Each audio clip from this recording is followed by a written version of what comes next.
Having a good thumbnail is key to YouTube success. What is a thumbnail? If you're not sure, it's these little representations of what the video will be about.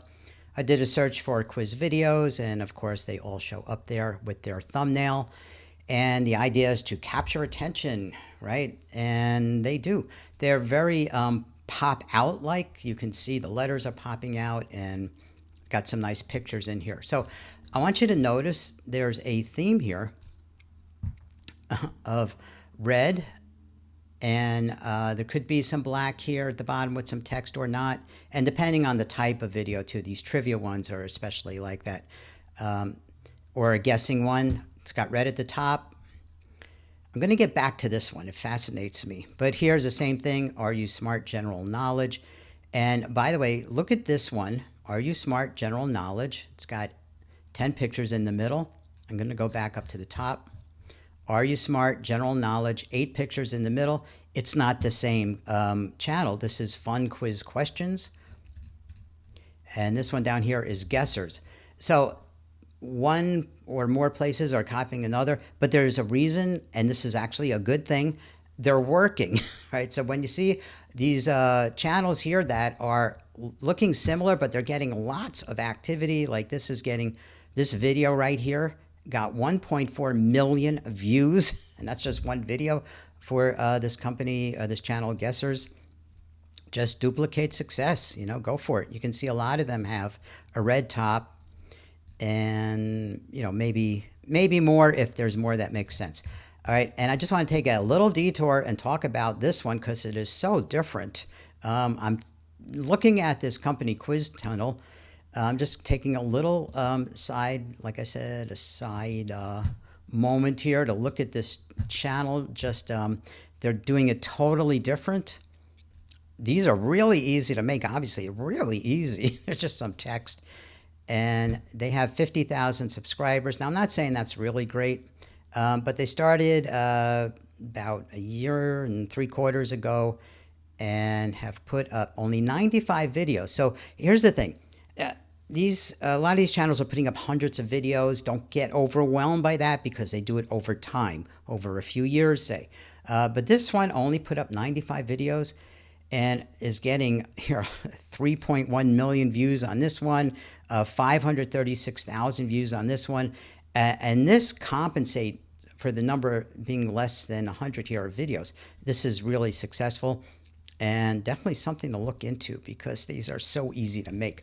Okay, so back to where I was. I'm going to make a thumbnail in front of your eyes that looks pretty much, you know, like this kind of one here. Red, some bottom stuff, and some pictures in the middle.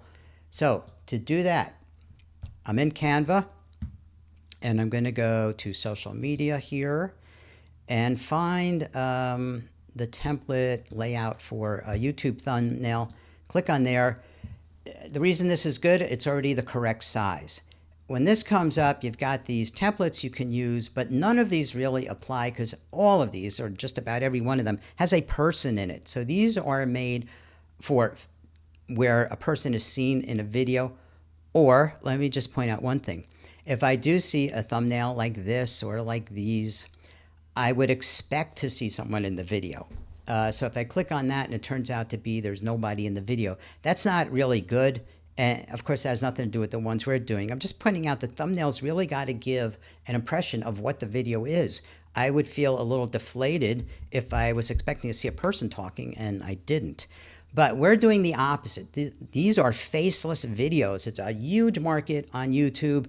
There's so many channels that are doing this. And why? Because it is so successful, including these quiz videos. That's just one niche of a faceless video. So I'm skipping all this. Goodbye to that. Don't need any of it, but I do have the layout here. And I need to put a red box at top, don't I? So I'm going to go to Elements and get a shape here and stick it up there. And I'm going to make a guesstimate of how tall it should be, something like that. All right, I need it to be red, so I'm going to click on the color thing here.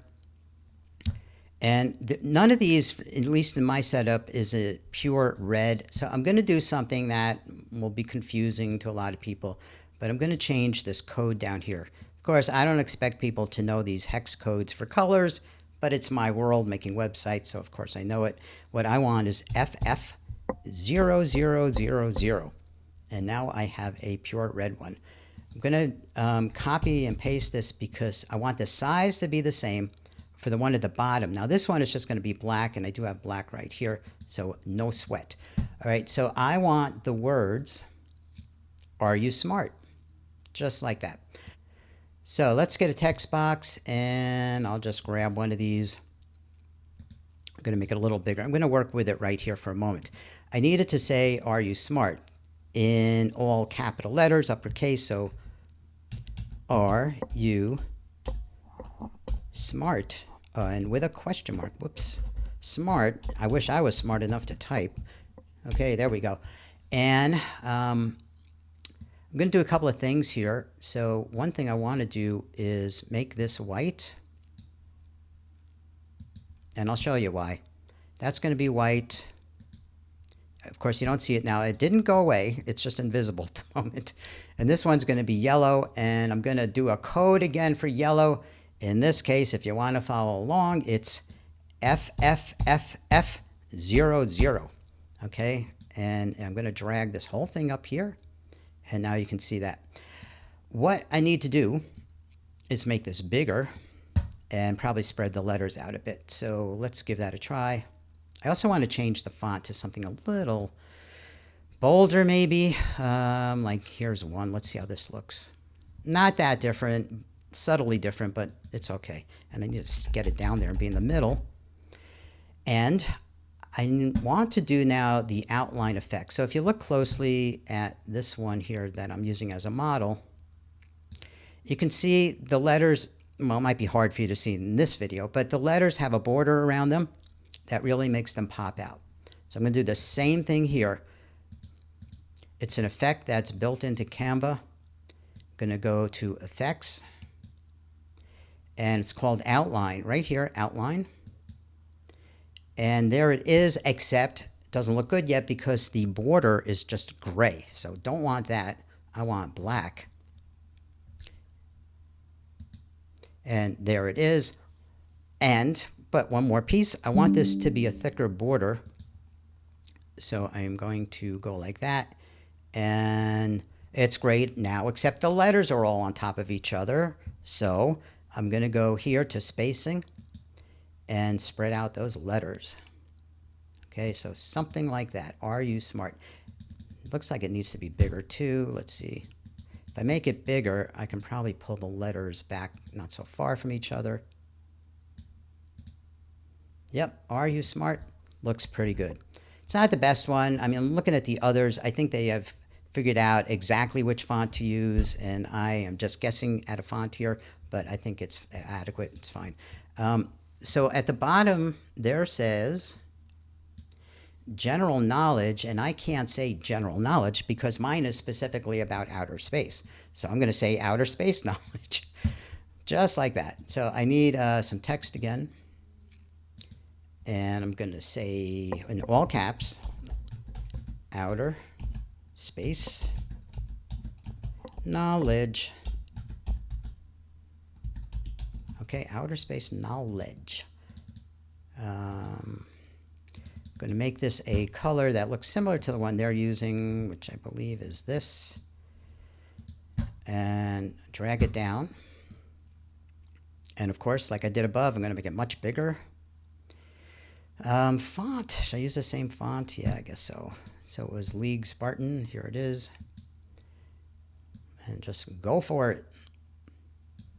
I can also spread out the letters a little bit. Okay, got that. Want to center it both vertically and horizontally.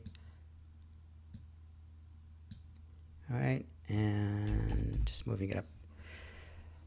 Still looks a little plain to me, so just thinking here, you know, I'm looking at their color. Let me pull this over so you can see. Their color is a little brighter than mine. I'm being very picky here, but why not? So I'm going to go to the colors again and just see if I can move this a little bit and make it a little lighter, just like that. All right, so I've got the outside, or the top and the bottom for the thumbnail. I just got to put some pictures in the middle. And I do have pictures here from when I got them to make the video.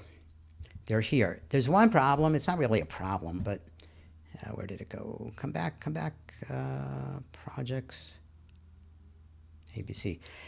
The issue here is that they're all dark. So they're not fun looking.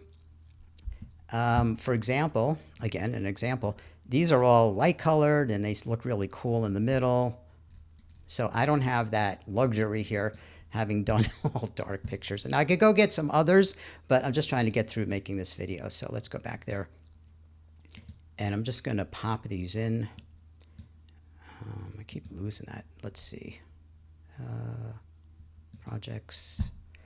Whoops, I'm in the wrong place. Hold on there. Let me get back to here. I want my projects, ABC. I'm just going to pop a bunch of these in here, and then I'm going to, make them smaller just to get them in there and have a variety of them. All right.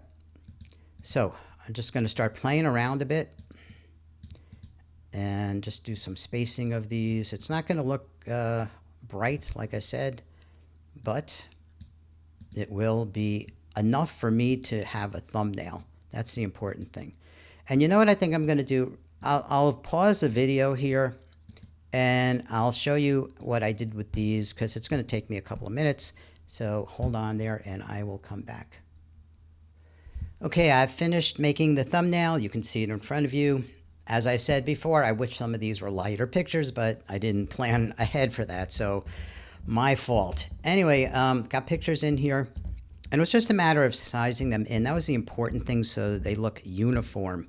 For example, I would have to size that one to fit right in line with all the others, and it takes some back and forth. You can see even there was a touch of a border in there. Some back and forth with them to size them all correctly, or crop them a little bit because some were square and some were rectangle. Anyway, so there is my thumbnail, and all I have to do now is save it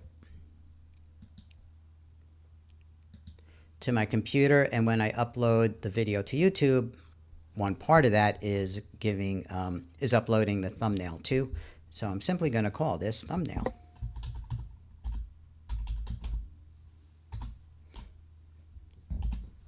Okay, so thank you for watching, and I'll continue in the next video.